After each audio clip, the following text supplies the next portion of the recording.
Marilah kita mulai ibadah Jumat Agung pada pagi hari ini. Kita tunduk kepala, kita satukan hati kita berdoa. Allah sumber kehidupan, Allah yang memberikan nafas kehidupan kepada kami. Ungkapan syukur kami naikkan di hadapan pada pagi hari ini. Kau telah memelihara kami, menjagai kami malam, dan Kau bangunkan pada pagi hari ini dengan badan yang sehat, badan yang bugar, dan siap untuk ibadah Jumat Agung. Bersihkan hati dan pikiran kami untuk menerima ibadah di pagi hari ini. Kami akan menghayati, merenungkan penderitaan Engkau memikul salib, yaitu dosa-dosa kami. Engkau yang tidak bersalah dan tidak berdosa, rela untuk berdosa demi menebus dosa-dosa kami. Ampuni segala dosa dan salah kami ya Bapa. Kami berdoa untuk jemaat-Mu saat ini di tiga titik pendosa yang telah berkumpul maupun yang masih dalam perjalanan. Tuhan berkati hingga Tuhan kumpulkan pada saat ini di rumah Tuhan untuk bersama-sama beribadah di Jumat Agung ini. Kami menyerahkan Bapak Pendeta Tulus Supriyanto yang dengan tulus hati melayani di tempat ini. Lewat firman-Mu ya Bapak, Engkau pakai Bapak Pendeta untuk dapat menyampaikan sesuai dengan kebenaran daripada-Mu. Terima kasih ya Bapak. Jalannya ibadah dari awal, pertengahan sampai akhir hanya kami serahkan di dalam kuasa nama-Mu. Hanya di dalam Kristus Yesus Tuhan kami boleh berdoa dan berseru haleluya, amin. Jemaat kami ajak untuk berbangkit dan berdiri. Kita akan memulai panggilan beribadah. Bapak, Ibu, Saudara, Saudari yang terkasih, hari ini kita berkumpul dalam keheningan Jumat Agung untuk merenungkan dan menghayati makna terdalam dari penderitaan dan kematian Tuhan kita Yesus Kristus. Ia yang tidak berdosa telah memikul dosa seluruh dunia, dan melalui salibnya kasih Allah dinyatakan dengan sempurna bagi manusia, bagi sesama, dan bagi seluruh ciptaan. Mari kita masuk ke dalam ibadah ini dengan hati yang tak tergesa, karena di tempat inilah kasih ilahi menyentuh luka terdalam dunia. Yang mau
kita memasuki ibadah ini dengan pengakuan bahwa penolong kita yang sejati adalah Tuhan yang menciptakan langit, bumi, dan segala isinya, dan yang setia menepati janji keselamatan yang telah dinyatakan.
Kasih karunia dan damai sejahtera dari Allah Bapa kita dan dari Tuhan Yesus Kristus serta persekutuan Roh Kudus menyertai Bapak, Ibu, Saudara sekalian. Amin.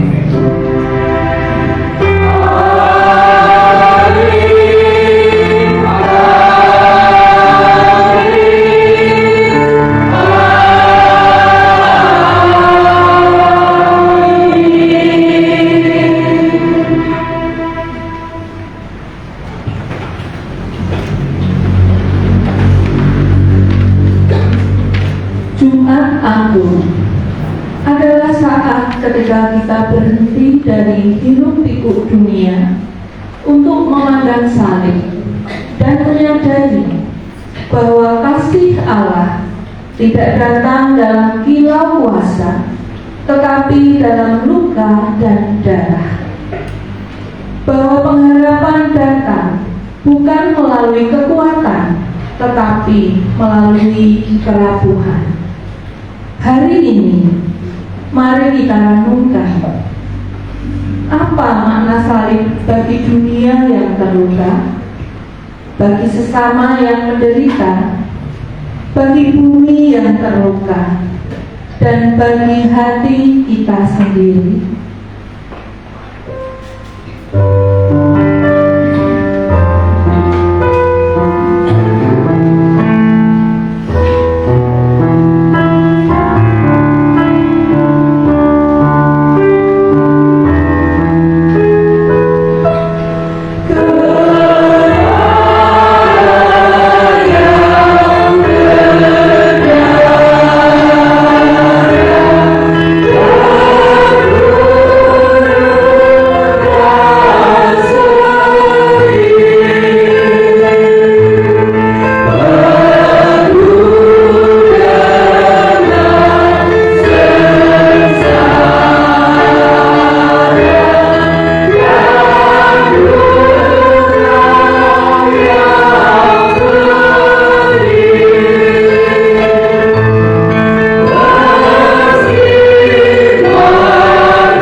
marilah kita mengaku dosa kita di hadapan Tuhan. Mari kita datang kepada Tuhan dengan hati yang remuk dan jiwa yang jujur. Kita mengaku bahwa kita telah berdosa. Kita telah melukai sesama, mencemari bumi, dan mengabaikan suara Allah. Kita menyakiti hati orang yang kita kasihi, dan kita gagal menjaga lingkungan yang dipercayakan kepada kita.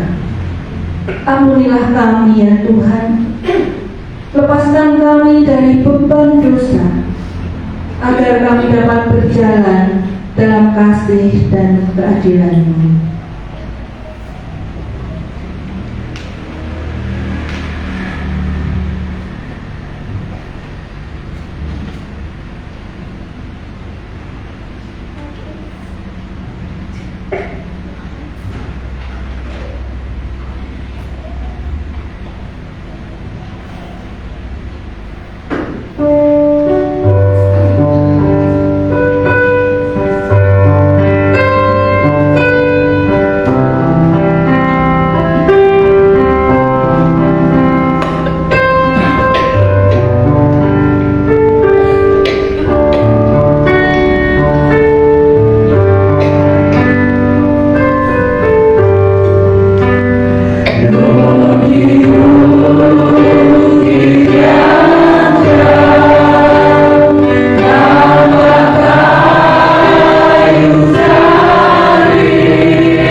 18.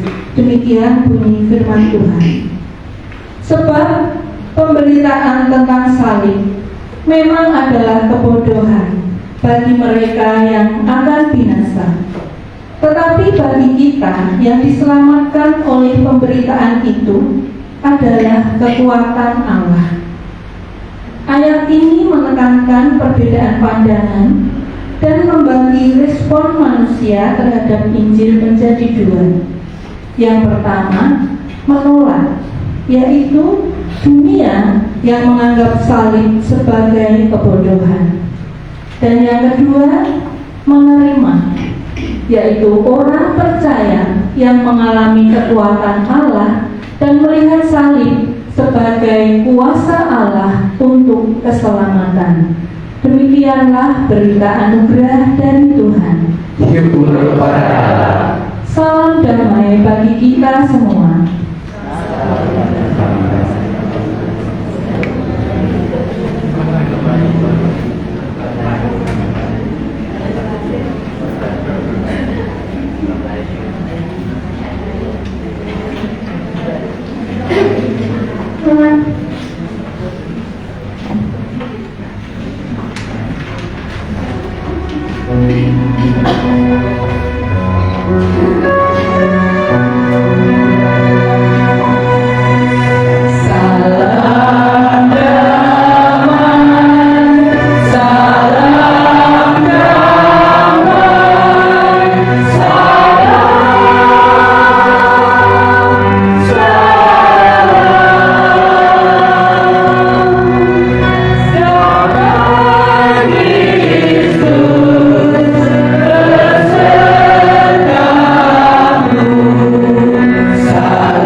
Mari kita membaca Mazmur 22 ayat 12 sampai dengan 25 secara litani. Janganlah jauh daripadaku, sebab kesusahan telah dekat dan tidak ada yang menolong. Banyak pencatatan memperingatku, bantai-bantai dari balasan membukaku. Mereka mengangkat mulutnya terhadap aku, seperti singa yang menerkam dan mengaum. Seperti air aku tercurah dan segala tulangku terlepas dari seninya. Hatiku menjadi seperti ini dan terluluh di dalam dadaku. Kekuatanku kering seperti beling, lidahku melekat pada langit-langit mulutku, dan dalam debu maut kau letakkan aku. Sebab anjing-anjing mengerumuni aku, gerombolan jahat membuatku, mereka menusuk tangan dan kakiku. Segala tulangku dapat kuhitung. Mereka menonton, mereka memandangi aku. Mereka menjadi pakaianku di antara mereka, dan mereka membuatku di atas batu. Tetapi Engkau Tuhan, janganlah jauh. Ya kekuatanku, segeralah menolong aku. Lepaskan aku dari kebenaran dan nyawaku dari keselamatan hidup. Selamatkanlah aku dari mulut singa dan dari tanduk banteng. Engkau telah menjawab aku. Aku akan memasukkan namamu dan memuji-muji Engkau di tengah-tengah jemaat. Kamu yang takut akan Tuhan, pujilah Dia. Hai segenap anak cucu Yakub, muliakanlah Dia dan gentarlah terhadap Dia. Hai segala cucu Israel. Sebab Dia tidak menganiaya atau merasa benci, Dan Ia tidak menyembunyikan wajahnya kepada orang itu. dan Dia mendengar ketika orang itu berteriak minta tolong kepadanya. Demikianlah sabda Tuhan. Terpujilah Kristus.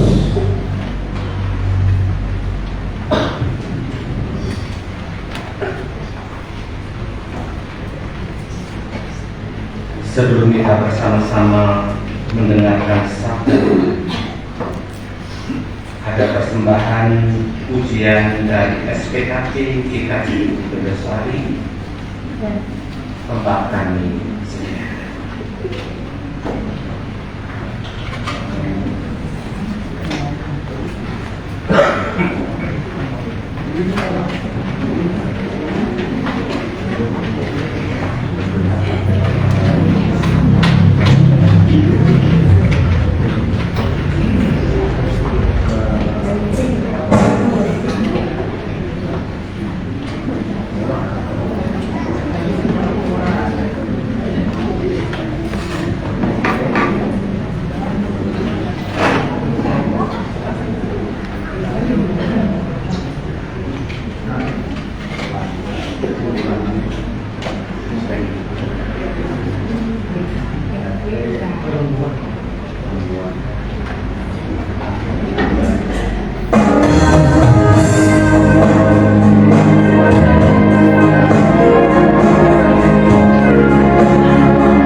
kita akan bersama-sama mendengarkan sabda Dia.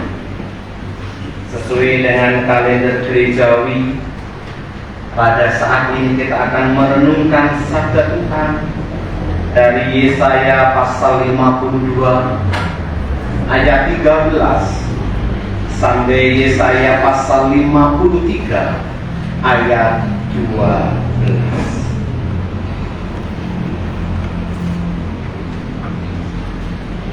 Yesaya pasal 52 ayat 13 sampai Yesaya 53 ayat 12. Sebelum kita bersama-sama membaca serta merenungkan sabda Tuhan, kita berdoa. Kami bersama dengan jemaat Tuhan di tempat ini sudah siap untuk mendengarkan sabda-Mu ya Tuhan. Kami percaya bahwa Roh Kudus sudah hadir di tengah-tengah kami secara khusus di dalam hidup kami untuk memampukan kami mengerti apa yang menjadi kebenaran sabda-Mu, menyimpan dalam hati dan mewujudkan di dalam setiap kehidupan kami. Hamba-Mu yang akan menaburkan apa yang menjadi kebenaran firman, kiranya bukan kuat dan gagah kami sebagai manusia yang penuh dengan keterbatasan, tetapi biarlah apa yang keluar dari mulut hamba-Mu hanyalah berasal daripada kehendak Roh Kudus. Bersabdalah ya Tuhan, kami siap mendengarkan. Amin. Saudara yang terkasih dalam kasih Kristus, karena bacaan ini cukup panjang, maka kita akan membaca secara bergiliran satu ayat demi satu ayat.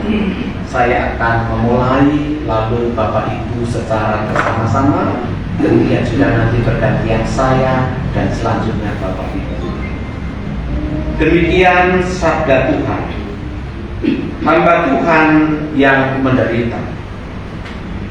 Sesungguhnya hamba-Ku akan berhasil, ia akan ditinggikan, disanjung dan dimuliakan. Seperti banyak orang akan terbunuh di dalam begitu buruk Tuhannya, dan seperti manusia lagi, dan rasanya bukan seperti anak manusia. Demikianlah ia akan membuat tercengang banyak bangsa. Raja-raja akan mengantukkan mulutnya melihat Dia. Sebab apa yang tidak diceritakan kepada mereka akan mereka lihat, dan apa yang tidak mereka dengar akan mereka pahami. Siapakah yang percaya kepada berita yang kami dengar, dan kepada siapa yang kekuasaan Tuhan menyatakan. Sebagai taur ia tumbuh di hadapan Tuhan, dan sebagai tunas dari tanah kering. Ia tidak tampan dan semaraknya pun tidak ada sehingga kita memandang Dia, dan rupa pun tidak sehingga kita menginginkannya. Dia dihina dan dihindari orang, seorang yang penuh kesengsaraan dan yang biasa menderita kesakitan. Ia sangat dihina sehingga orang menutup mukanya terhadap Dia, dan bagi kita pun Dia tidak masuk Tuhan. Tetapi sesungguhnya penyakit kitalah yang ditanggungnya, dan kesengsaraan kita yang dipikulnya. Padahal kita mengira Dia kena tulah, dipukul dan ditindas Allah. Tetapi Dia tertikam oleh karena pemberontakan kita, Dia ditemukan oleh karena kejahatan kita, ganjarannya mendatangkan keselamatan bagi kita ditimpakan kepadanya, dan oleh biru-birunya kita menjadi sembuh. Kita sekalian sesat seperti domba, masing-masing kita mengambil jalannya sendiri. Tetapi Tuhan telah menimpakan kepadanya kejahatan kita sekalian. Dia dianiaya, tetapi Dia membiarkan diri ditindas, dan tidak membuka mulutnya seperti anak domba yang dibawa ke bandara, seperti induk domba yang keluh di depan orang-orang yang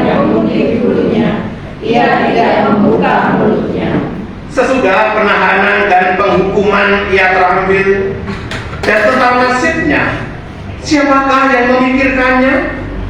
Sungguh, ia terputus dari negeri orang-orang hidup, dan karena pemberontakan umatku, ia kena tulah. Orang menemukan tubuhnya di antara orang-orang fasik, dan dalam hatinya ia ada di antara penjahat-penjahat. Sekalipun dia tidak berbuat kekerasan, dan itu tidak ada dalam mulutnya. Tetapi Tuhan berkehendak menemukan dia dengan kesakitan. Apabila ia menyerahkan dirinya sebagai korban penebus salah, ia akan melihat keturunannya, umurnya akan lanjut, dan kehendak Tuhan akan terlaksana olehnya. Sesudah kesusahan hidupnya, dia akan melihat terang dan menjadi puas, dan hambaku itu sebagai orang yang benar akan membenarkan banyak orang oleh imannya, dan kejahatan mereka dia tutupi. Sebab itu aku akan membagikan kepadanya orang-orang besar sebagai rampasan, dan ia akan memperoleh orang-orang kuat sebagai jarahan, yaitu sebagai ganti karena ia telah menyerahkan nyawanya ke dalam maut, dan karena ia terhitung di antara pemberontak-pemberontak, sekalipun ia menanggung dosa banyak orang dan berdoa untuk pemberontak-pemberontak. Demikian sabda Tuhan. Yang berbahagia kita semua yang mendengar, menghayati, dan mewujudkan di dalam setiap kehidupannya. Haleluya. Bapak, Ibu, dan Saudara yang terkasih di dalam kasih Kristus, tentrem rahayu, di kuloan panjenengan tansah diberkahan. Sebelumnya tentu saya mengucapkan terima kasih kepada majelis jemaat di tempat ini yang memberikan kesempatan kepada saya untuk bisa ikut ambil bagian dalam pelayanan di pagi yang indah ini. Mungkin sudah lebih dari 3 atau 4 tahun yang lalu kami tidak berpelayanan tempat ini, dan puji Tuhan saat ini diberi kesempatan. Saudara yang terkasih dalam kasih Kristus, tema perenungan pada saat ini adalah Dia yang bersedia berkorban untuk keselamatan kita. Bapak, Ibu, dan Saudara yang terkasih di dalam kasih Kristus, pada tanggal 10 November diperingati sebagai Hari Pahlawan.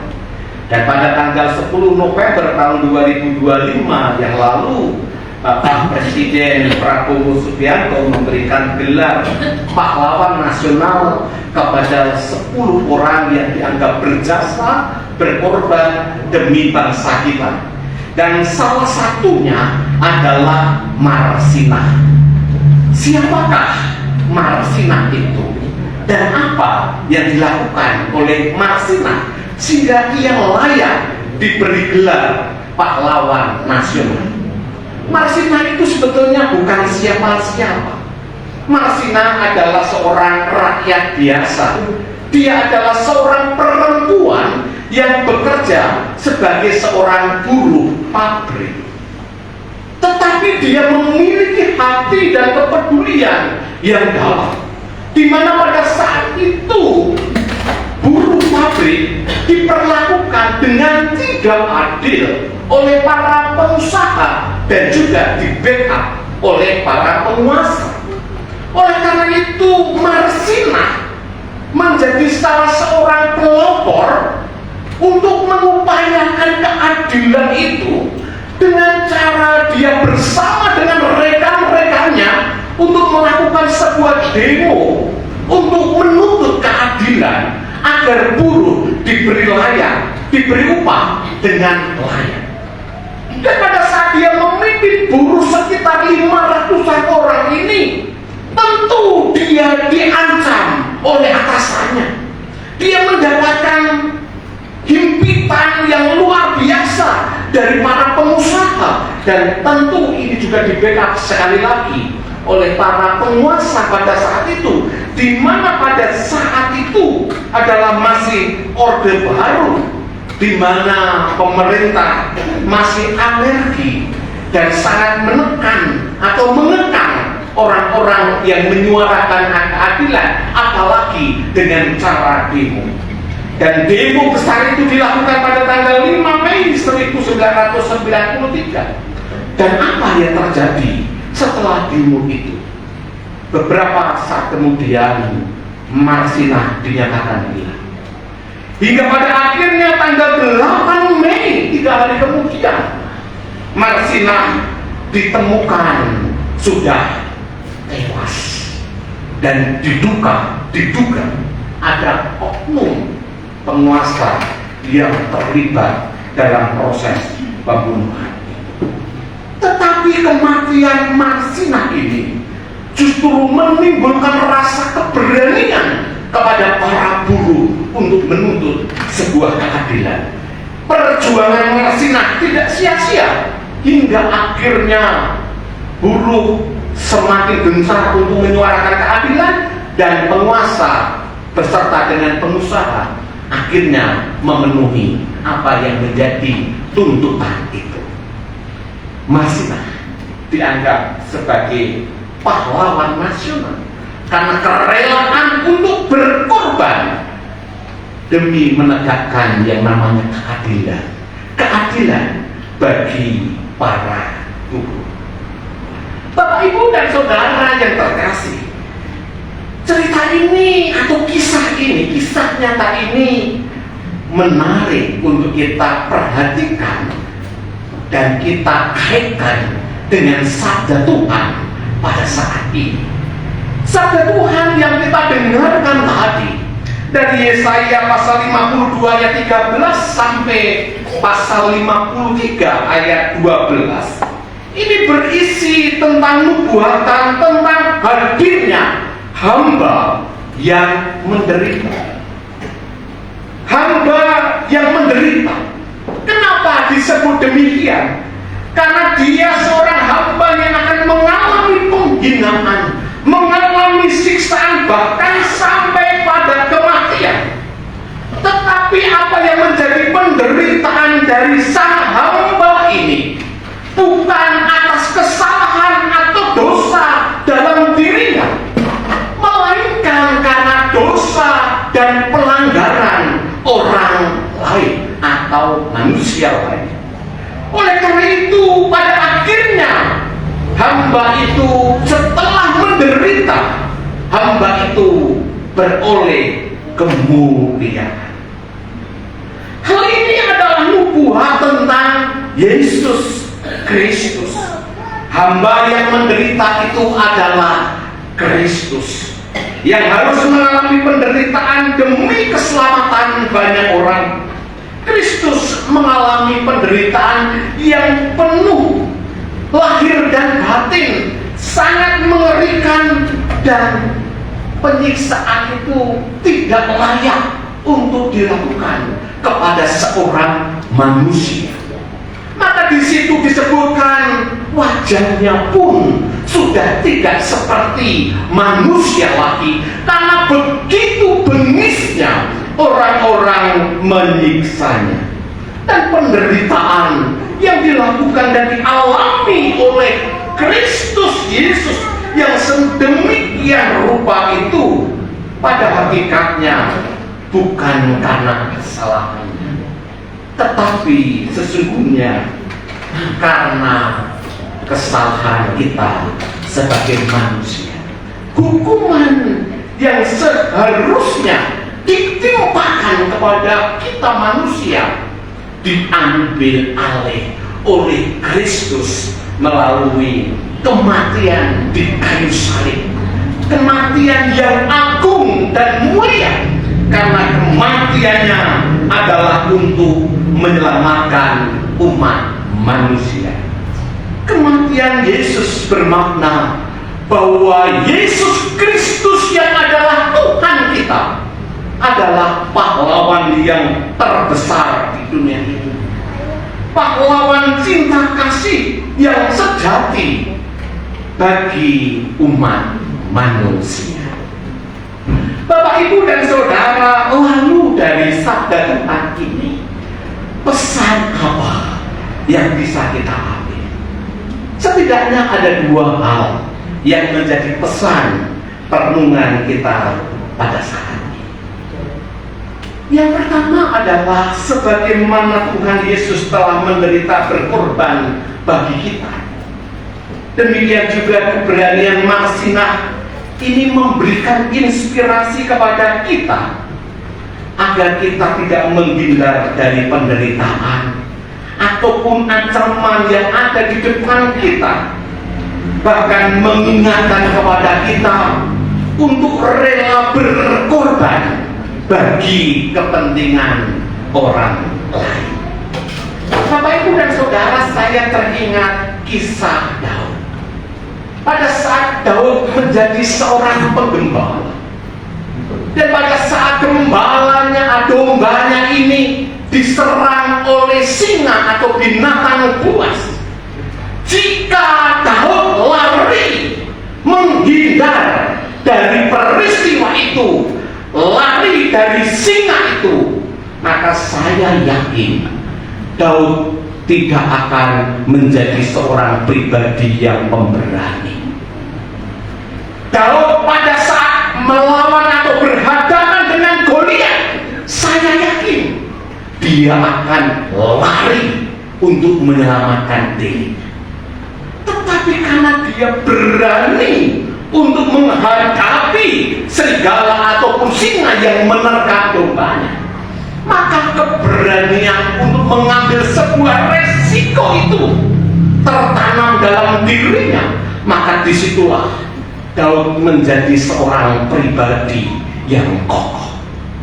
Demikian juga pada saat Daud tidak berani menghadapi Goliat, saya juga menduga bahwa Daud pun tidak akan menjadi raja yang dimuliakan.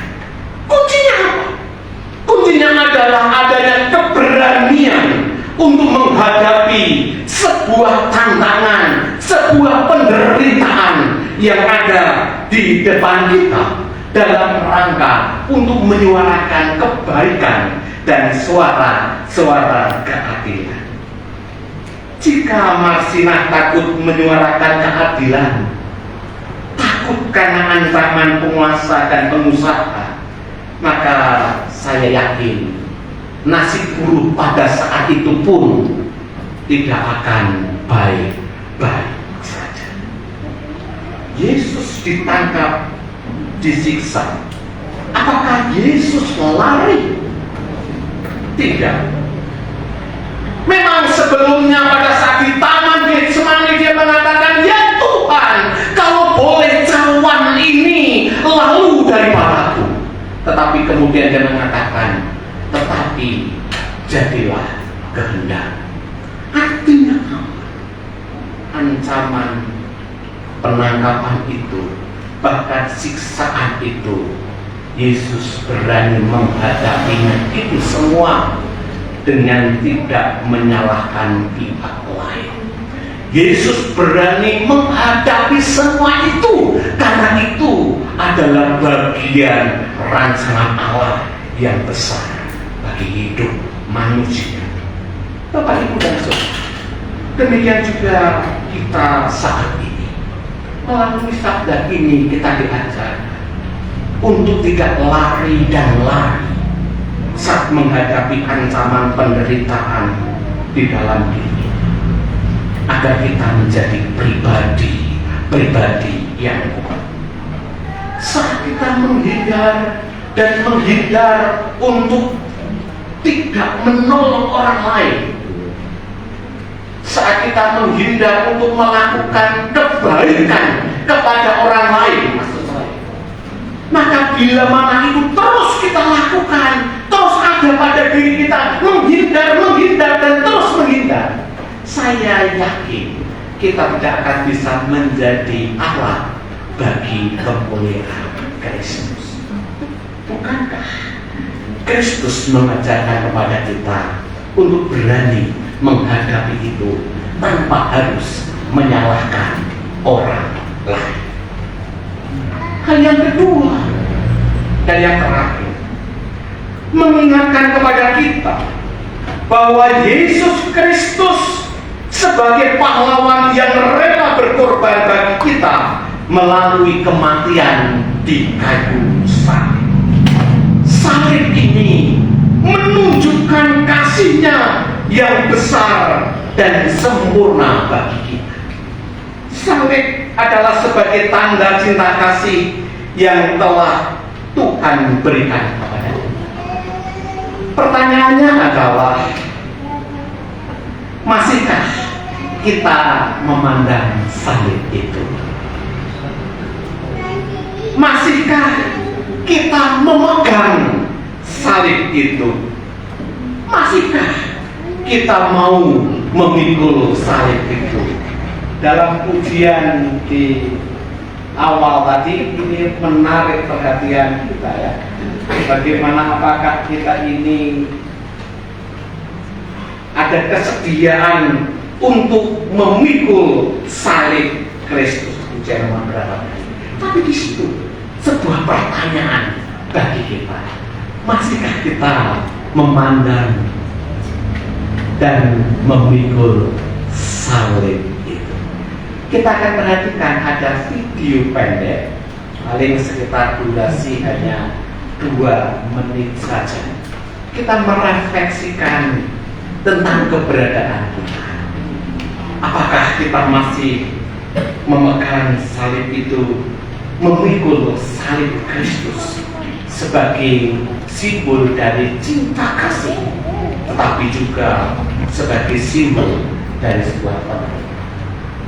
Silakan.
Bapak, Ibu, dan Saudara, ini menjadi refleksi bagi kita. Apakah kita merasa berat dalam mengandung salib yang telah Tuhan berikan kepada kita? Mungkin kita saat ini merasa berat sekali menjadi orang Kristen. Mungkin kita merasa berat sekali menjadi orang yang percaya kepada Tuhan. Kita mau melakukan ini dan itu, seolah-olah ada begitu banyak tantangan, ada begitu banyak beban karena kita sebagai orang Kristen, sehingga sadar tidak sadar kita minta, Tuhan tolong kurangilah beban itu. Dan tanpa sengaja ataupun dengan sengaja, karena kita merasa berat memikul salib Kristus itu, kita mengurangi sedikit demi sedikit. Memang itu akhirnya ringan pada saat kita berjalan memikul salib itu. Memang ringan, ancaman seolah-olah bisa kita hindari, tantangan bisa kita lewati. Tetapi karena kita terus mengurangi salib itu, bahkan mungkin membuang salib itu, hingga pada akhirnya di saat kita menyeberangi jembatan, salib yang seharusnya kita pakai sebagai jembatan untuk menuju tempat tertentu, akhirnya tidak bisa dan kita masuk dalam jurang itu. Salib yang merupakan cinta kasih Kristus yang memang harus kita pikul, yang sebenarnya ini adalah jembatan bagi kita untuk mendapatkan kasih karunia Allah. Keselamatan disediakan di depan kita. Tetapi karena kita terus mengurangi, karena merasa jadi Kristen kok abot, jadi Kristen kok tantangannya akeh men, jadi pegawai negeri dadak pindah KTP barang dan seterusnya. Mungkin kita sadar tidak sadar sudah mengurangi salib itu, hingga pada akhirnya saat Tuhan memanggil kita, salib itu sudah tidak bisa menghantarkan kita sebagai jembatan untuk kita masuk dalam kerajaan Allah. Oleh karena itu, mari kita terima salib itu, pengorbanan Kristus Yesus dalam diri kita dengan kesungguhan hati. Tetapi di satu sisi ingat bahwa salib ini pun juga berbicara tentang tanggung jawab kita sebagai orang yang beriman. Jangan takut menghadapi tantangan ancaman di saat saudara mempertahankan iman dan keyakinan. Jangan takut terhadap sebuah ancaman di saat saudara menaburkan benih-benih kebaikan. Karena sesungguhnya semuanya itu ada harga yang akan dibayar oleh Allah kepada kita. Kiranya hidup kita semakin memuliakan Tuhan.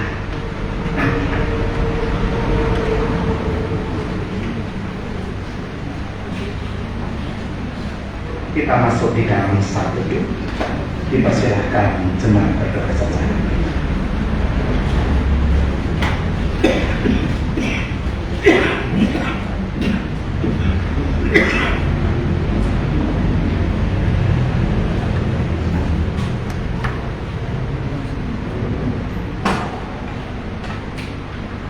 Mengucap syukur atas sabda-Mu ya Tuhan, mengingatkan kepada kami begitu besarnya cinta-Mu kepada kami, sehingga Engkau rela menderita mati di kayu salib untuk menebus segala dosa dan pelanggaran.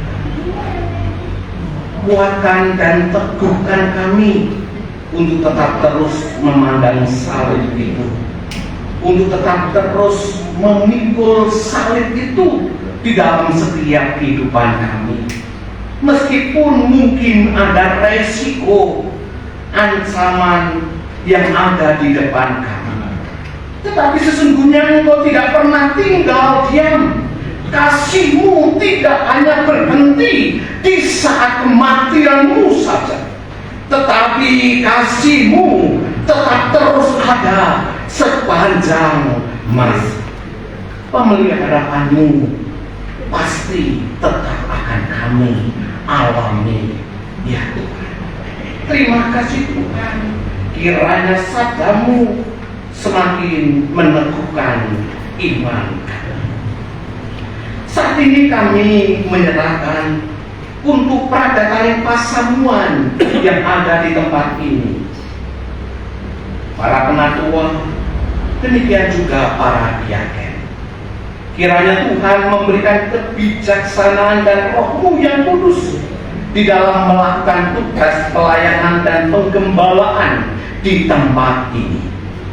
Berbagai macam program yang telah dilakukan maupun yang masih dirancang untuk hari-hari ke depan, kiranya semuanya ini bisa terlaksana dengan baik, dan semuanya itu adalah untuk kemuliaan nama Tuhan.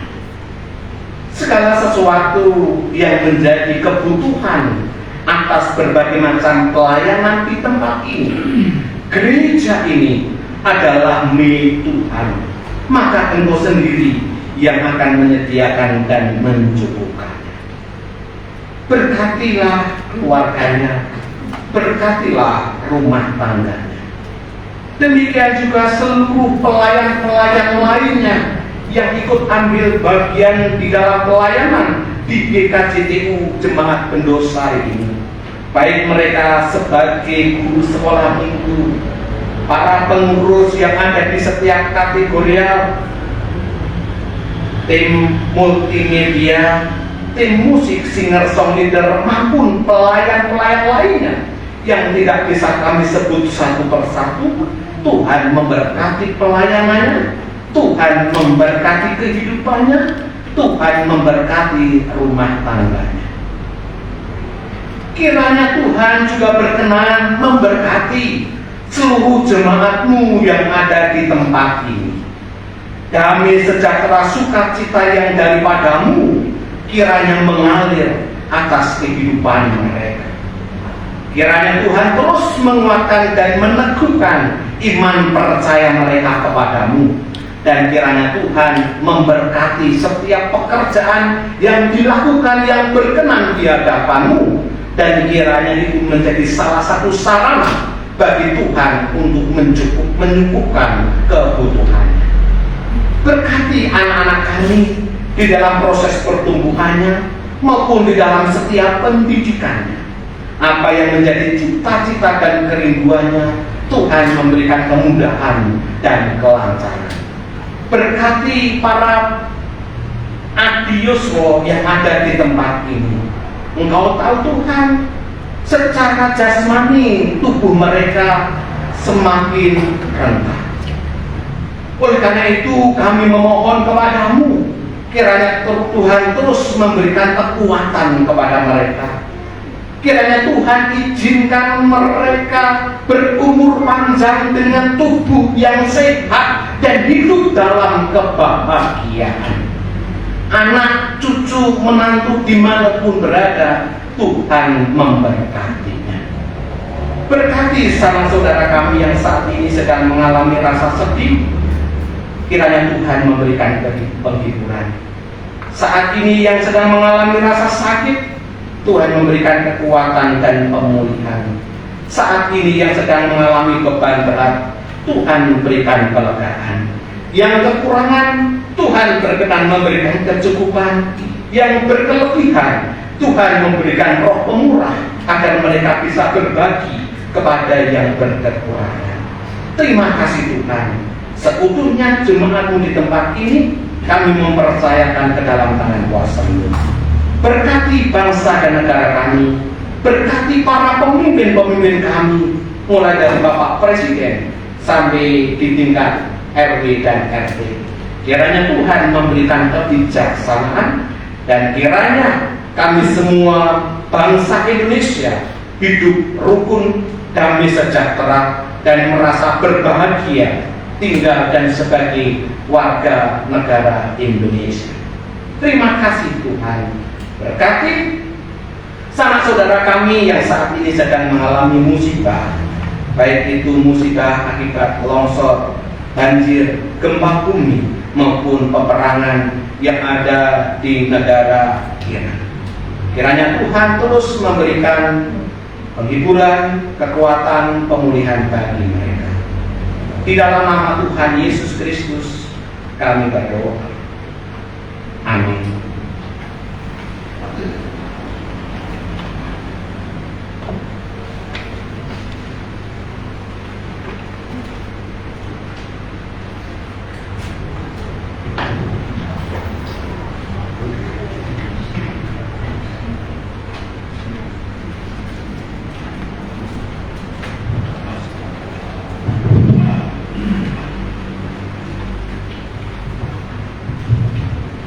Bapak Ibu dan Saudara kami melanjutkan hidup ini, kita akan mengaku iman. Untuk meneguhkan iman kita, maka mengikrarkan pengakuan iman Rasul ini bersama-sama. Aku percaya pada Allah Bapa yang Maha Kuasa, Khalik langit dan bumi, dan kepada Yesus Kristus Anaknya yang tunggal Tuhan kita, yang mengandung daripada Roh Kudus, lahir dari anak darah Maria, yang menderita di bawah pemerintahan Pontius Pilatus, disalibkan, mati dan dikuburkan, turun ke dalam kerajaan maut. Pada hari yang ketiga, bangkit pula dari antara orang mati, naik ke surga, duduk di sebelah kanan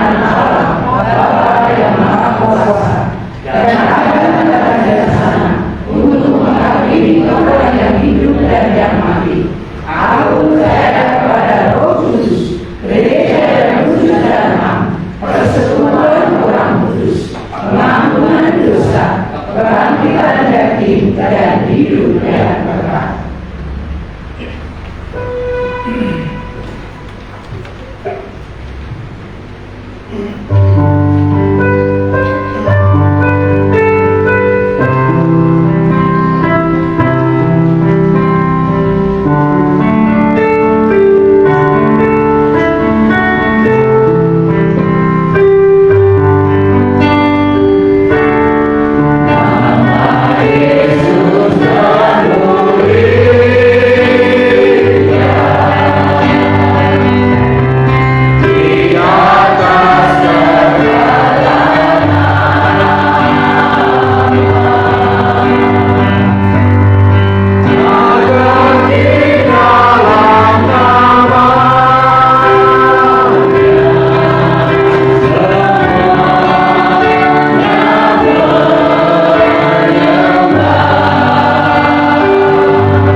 Ungkapan syukur akan kita nyatakan dengan menaikkan persembahan.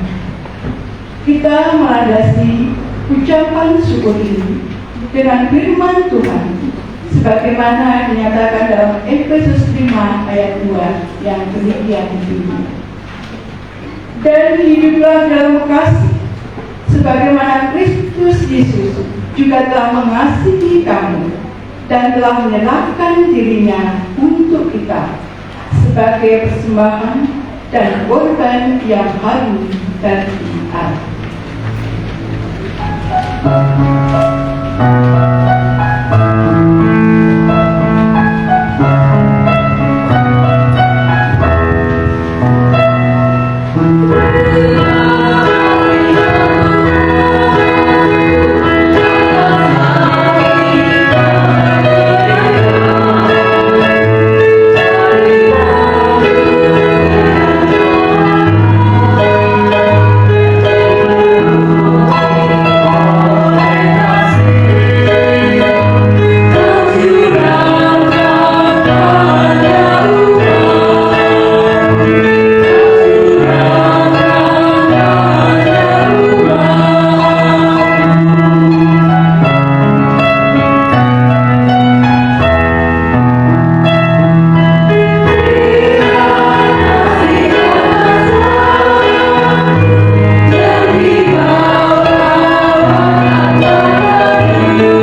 firman Tuhan. Ada persembahan pujian dari Bapak Sukoya. Waktu dan kota disediakan.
Oleh kuasa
kasih di dalam kasih Kristus, sebelum kita masuk dalam sakramen perjamuan kudus, marilah kita mendengarkan dasar dan ketentuan dalam perjamuan kudus yang demikian.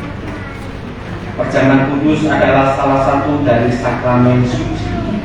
Maka dari itu yang mengikuti perjamuan kudus harus orang yang sungguh-sungguh berniat untuk melakukannya. Semua orang yang mempersiapkan diri dengan benar sudah pasti layak mengikuti perjamuan kudus ini. Dan jika memandang rendah sakramen, maka perjamuan kudus ini akan mendatangkan kuman pada dirinya sendiri. Dengan demikian dan untuk menjaga kekudusan sakramen perjamuan kudus ini, yang diperkenan mengikuti adalah setiap warga jemaat yang dengan iman yang teguh siap menerima perjamuan kudus dan telah menerima pertanda baptis dewasa atau siji, serta yang tidak dalam masa disiplin gereja. Perjamuan kudus ini harus menjadi pengingat akan karya Tuhan yang menyelamatkan hidup kita untuk selama-lamanya. Maka dari itu kita bersama-sama masuk di dalam satu. Dipersilakan jemaat untuk berdoa secara pribadi untuk menyiapkan hati dan pikiran, dan bila mana masih terselip dosa dalam diri saudara, silakan minta pengampunan kepada Tuhan, sehingga pada akhirnya sakramen ini mendatangkan berkat bagi kita semua.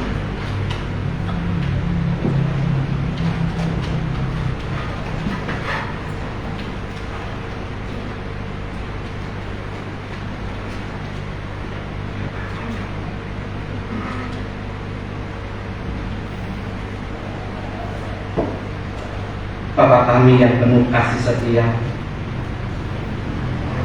kami mohon kiranya Tuhan menguatkan tubuh, roh dan jiwa kami untuk memasuki perjamuan kudus ini. Kiranya Tuhan menguatkan iman kami yang lemah ini, dan kiranya Tuhan tunjukkanlah semua dosa sehingga kami mampu untuk mengakui dan menyesali. Ajarilah kami untuk bisa mengucap syukur atas semua anugerah-Mu, dan berilah kami kekuatan untuk seperti Engkau yang tersalib, daging yang tercabik dan darah yang tercurah. Bersihkanlah hati kami dari segala berhala dunia ini, sehingga hanya Engkau yang kami sembah. Dalam nama Tuhan Yesus Kristus kami berdoa. Amin. Yesaya 44 ayat 22 Tuhan bersabda, Aku telah menghapus segala dosa pemberontakanmu, seperti kabut diterbangkan angin, dan segala dosamu seperti awan yang tertiup. Kembalilah kepadaku, sebab aku telah menebus engkau. Syukur kepada Tuhan. Dan mari kita bersama-sama menghadap perjamuan Tuhan dengan tertib dan hormat. Diiringi pujian PKJ 157 ayat. Amin.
Bapak, Ibu, dan Saudara yang terkasih di dalam kasih Kristus,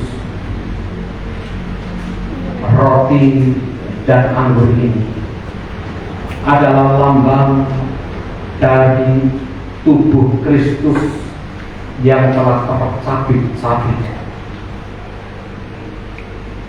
Demikian juga anggur ini adalah lambang dari darah Kristus yang telah tercurah. Sebagaimana roti dan anggur secara jasmania bisa memelihara kehidupan manusia, demikian juga sesungguhnya hanya tubuh dan darah Kristus saja yang memelihara dan memberikan kehidupan bagi kita secara rohani.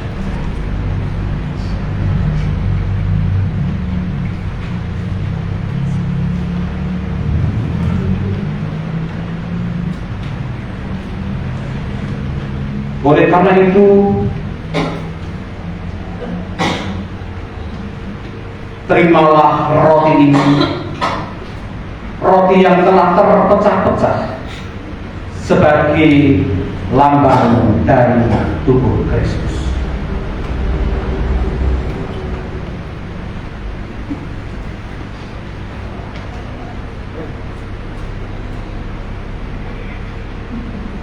Demikian juga layanilah jemaat Tuhan supaya menerima roti ini sebagai lambang dari tubuh Kristus yang telah terpecah-pecah. Dan percayalah bahwa pada saat kita memakan roti ini, sesungguhnya tubuh Kristus yang telah terpecah itu menyatu dalam diri saudara. Terimalah.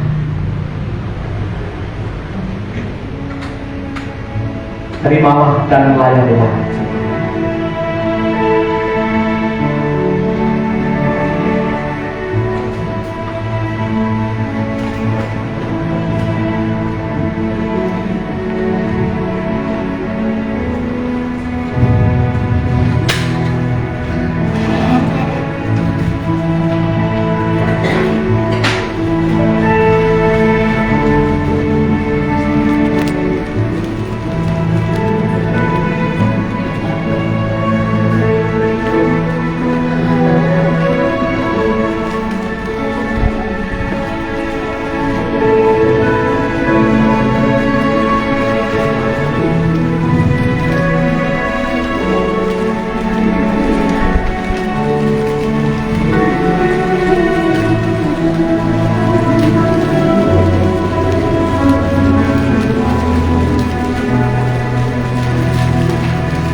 Mari kita bersama. Panggilan semangat untuk berdiri. 1 Korintus 11 ayat 24 Tuhan bersabda demikian. Inilah tubuhku yang diserahkan bagi kamu. Perbuatlah ini menjadi peringatan akan. Dan marilah kita bersama-sama memakan roti ini. Atas nama Allah Bapa, Putra, dan Roh Kudus, kami terima roti ini roti yang telah terpecah-pecah sebagai lambang persekutuan kita dengan tubuh Kristus. Amin.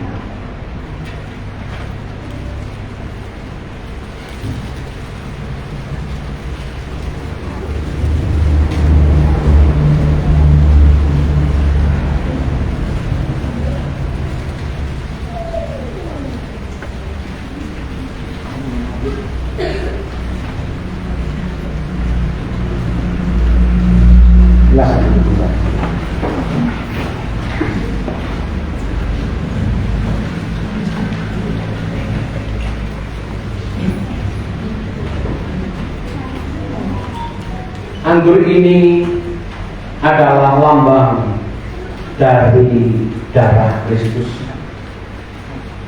darah yang telah tercurah di bukit Golgota di kayu salib untuk menebus, membersihkan segala dosa-dosa.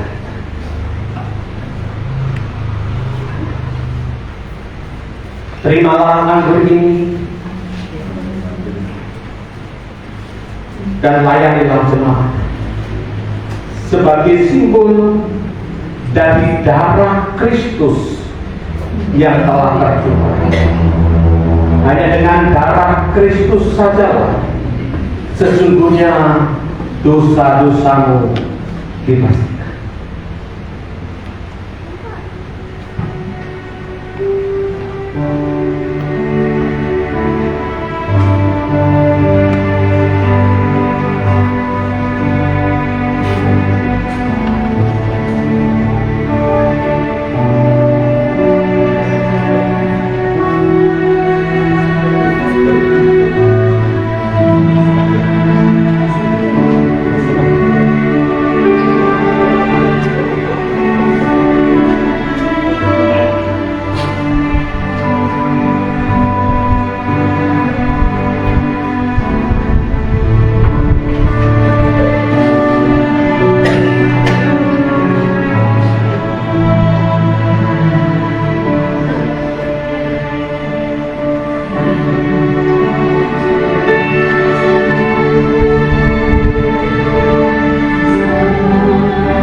Kami dan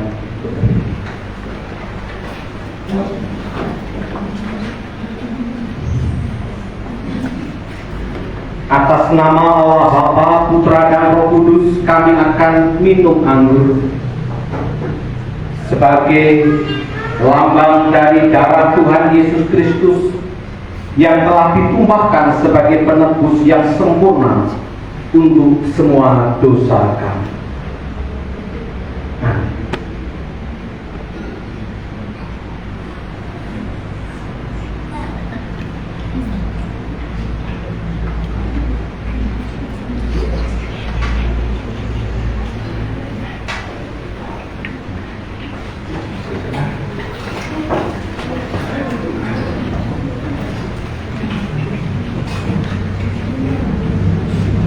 Saudara-saudara yang dikasihi Tuhan Yesus Kristus, karena Tuhan telah memberikan kepada kita makanan rohani, maka marilah kita semua memuliakan namanya dengan mengucap syukur, dan marilah kita berkata-kata demikian.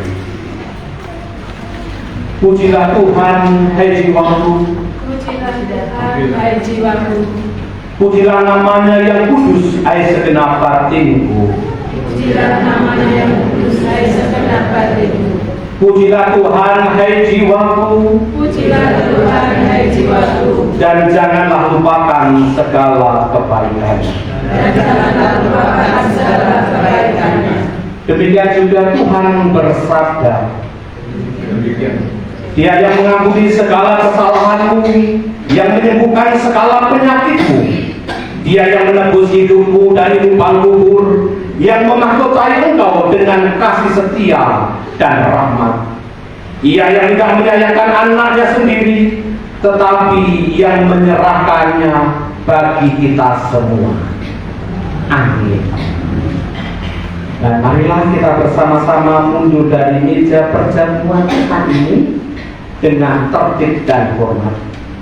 Kiranya hidup kekal dari Tuhan senantiasa bersama dengan saudara sekalian. Amin.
Bapak, Ibu, Saudara, dan Saudari, sebagai bentuk syukur atas perjamuan kudus dan penyerahan hidup kita, marilah kita mengungkapkan kasih dan pengabdian kita melalui persembahan dengan didasarkan pada Mazmur 116 ayat 12 sampai yang 14 yang demikian. Bagaimana akan kubalas kepada Tuhan segala kebajikannya kepadaku? Aku akan mengangkat piala selamatku dan menghidupkan nama Tuhan. Aku akan membayar nasihatku kepada Tuhan di depan seluruh umatnya.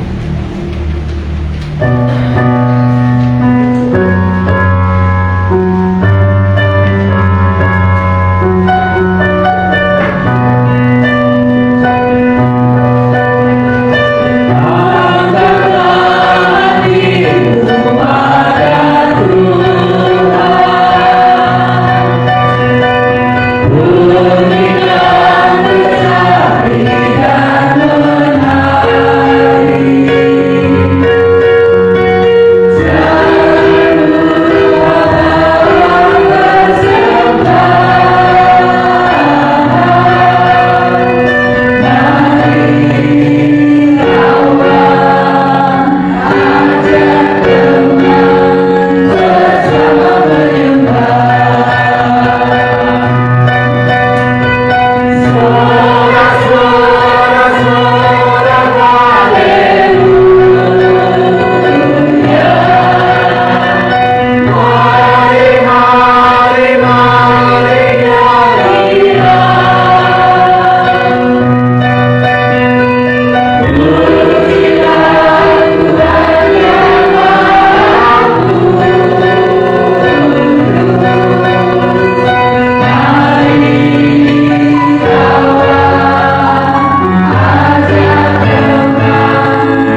Yesus yang murah hati, persembahan ini adalah wujud syukur kami atas kasih-Mu di kayu salib. Terimalah juga hidup kami seluruhnya. Bimbinglah agar kami hidup menjaga ciptaan-Mu dan saling mengasihi, sebagaimana Kristus telah mengasihi kami. Dan saat ini Tuhan, kami telah memasuki akhir dari ibadah Jumat Agung. Semoga Tuhan memberkati dan menyertai dalam upaya transformasi kami menjadi pribadi baru yang lebih baik. Tuhan, tuntun langkah kami, sehingga hidup kami terus memuliakan nama-Mu. Terima kasih ya Tuhan. Dalam nama Tuhan Yesus, kami berdoa bersama-sama dalam doa Bapa kami. Bapa kami yang ada di surga, dikuduskanlah nama-Mu, datanglah kerajaan-Mu, jadilah kehendak-Mu di bumi seperti di surga. Berikanlah kami pada hari ini makanan kami yang secukupnya, dan ampunilah kami akan kesalahan kami, seperti kami juga mengampuni orang yang bersalah kepada kami. Dan janganlah membawa kami ke dalam pencobaan, tetapi lepaskanlah kami daripada yang jahat. Karena Engkau yang punya kerajaan dan kuasa dan kemuliaan sampai selama-lamanya.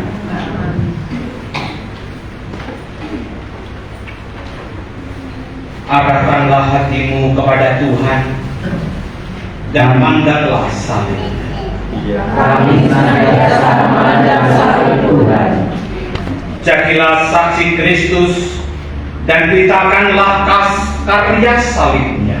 Kami siap menjadi saksinya. Terpujilah Tuhan Allah kita, Kini dan selamanya. Terimalah berkat Tuhan. Damai sejahtera dan kasih dengan iman dari Allah Bapa dan dari Tuhan Yesus Kristus menyertai saudara sekalian. Kasih karunia menyertai semua orang yang mengasihi Tuhan kita Yesus Kristus dengan kasih yang tidak binasa. Amin.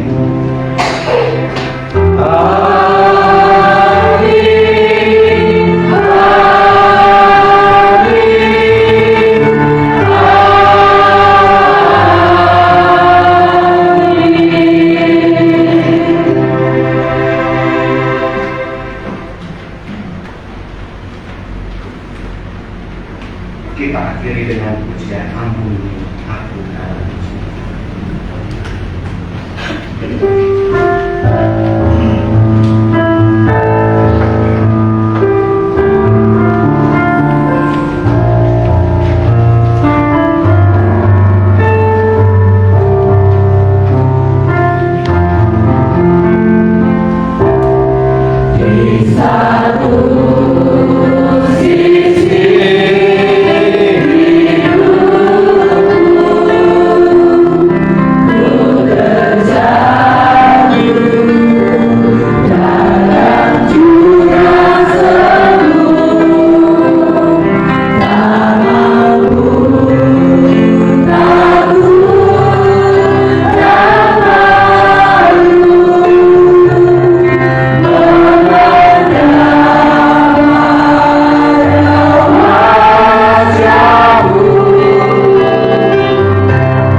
Iya,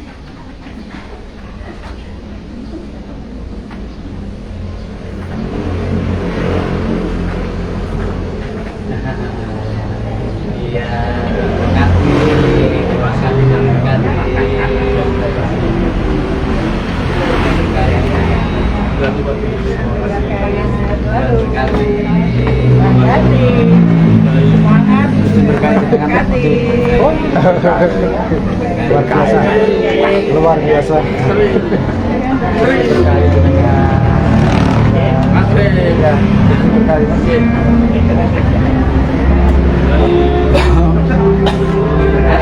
Lihat ya.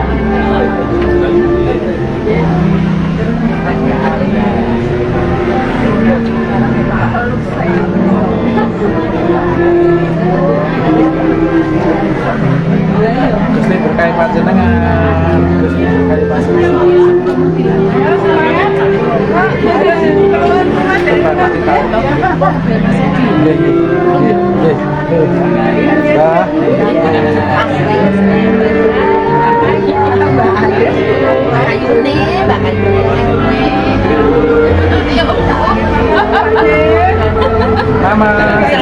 Selalu memandang aku dengan hati-hati. Oke Pak De, ya Pak De. Pak Jarwo TV.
Ya.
Rasa tahu sendiri itu yang tiga. Tapi ya. Masih. Ayo.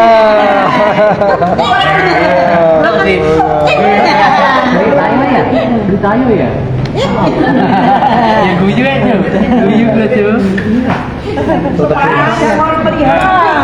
Terima kasih untuk yang sudah menonton. Ya, terima kasih Bapak Ibu dan Saudara yang hari ini sudah beribadah bersama-sama dengan kami, khususnya yang mengikuti secara online. Kiranya ibadah Jumat Agung ini boleh menjadi berkat bagi kita semua, dan kasih pengorbanan Tuhan di kayu salib boleh menjadi makna yang besar bagi kita. Untuk informasi dan warta yang bisa kami sampaikan, yang pertama untuk Sabtu Sunyi tidak ada kegiatan di gereja, melainkan silahkan Bapak Ibu dan Saudara melakukan perenungan secara pribadi, secara keluarga di rumah masing-masing. Kita akan berjumpa kembali pada pertemuan hari Minggu, ibadah hari Minggu, di mana hari itu adalah hari kemenangan, hari Paskah. Di GKJ Jemaat Bundesari akan dilangsungkan ibadah dan perayaan Paskah yang akan dilayani oleh Ibu Pendeta Christine Wulandari sesuai dengan jadwal tukar pelayanan di tingkat basis. Kami undang Bapak Ibu warga jemaat semua yang bisa hadir untuk dapat datang di gereja pada pukul 9 pagi. Terima kasih, Tuhan Yesus memberkati. Baterainya lemot.